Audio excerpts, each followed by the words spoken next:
সাল্লাল্লাহু আলাইহি ওয়াসাল্লাম এই কথা বললে একটা মানুষ মুসলমান হবে, কিন্তু এই কালেমা পড়ে এটা জান্নাত হবে বিষয়টা এমন নয় আমার ভাইরা রে। হযরত আবু হুরায়রা রাদিয়াল্লাহু তাআলা আনহু ওমর রাদিয়াল্লাহু তাআলা আনহুর সামনে বলেছেন লা ইলাহা ইল্লাল্লাহ ফাদাখালাল জান্নাহ।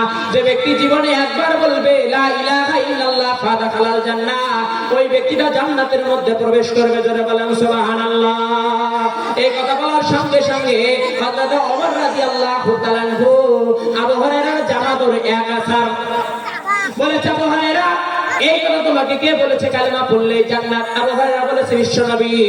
চলো তাহলে বিশ্বনবীর কাছে যাই। বিশ্বনবীর কাছে চলে গেলেন, যাওয়ার পর বলেছে ইয়া রাসূলুল্লাহ ইয়া হাবিবাল্লাহ।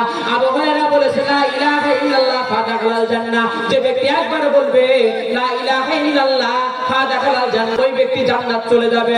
আল্লাহ পাকের রাসূল বলে হে ওমর, হ্যাঁ আমি এই কথাটা স্বীকৃতি দিয়েছি। ওমর রাদিয়াল্লাহু তাআলা বলেছেন ইয়া রাসূলুল্লাহ ইয়া হাবিবাল্লাহ, কিন্তু নবী গো আপনি এই কথাটা বলতে পারতেন লা ইলাহা ইল্লাল্লাহ দাখালাল জান্নাহ, কিন্তু আপনি এই কথাটা তো এইভাবে বলেছেন লা ইলাহা ইল্লাল্লাহ ফাদাখালাল জান্নাহ। যে ব্যক্তি জীবনে একবার বলবে লা ইলাহা ইল্লাল্লাহ ফাদাখালাল জান্নাহ, কতবার সেই ব্যক্তি জান্নাতের মধ্যে প্রবেশ করবে। ইয়া রাসূলুল্লাহ ইয়া হাবিবাল্লাহ, নবী গো কিন্তু আপনি ফা দ্বারা কি বুঝাইলেন? ফায়ের ব্যাখ্যা কি? আমার রাসূল বলেছে ওমর রে জেনে রাখো লা ইলাহা ইল্লাল্লাহ ফাদাখালাল জান্নাহ। আমি ফায়ের ব্যাখ্যা চারটি অর্থে ব্যবহার করেছি।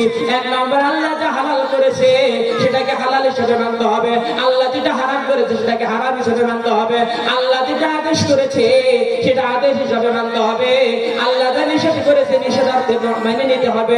এই চারটা কাজ যদি আমার উম্মতরা করতে পারে, ওমর রে জেনে রাখো আমার আল্লাহ তাকে মৃত্যুবরণের পর জান্নাতের মধ্যে শামিল করে দেবে। জোরে বলেন সুবহানাল্লাহ।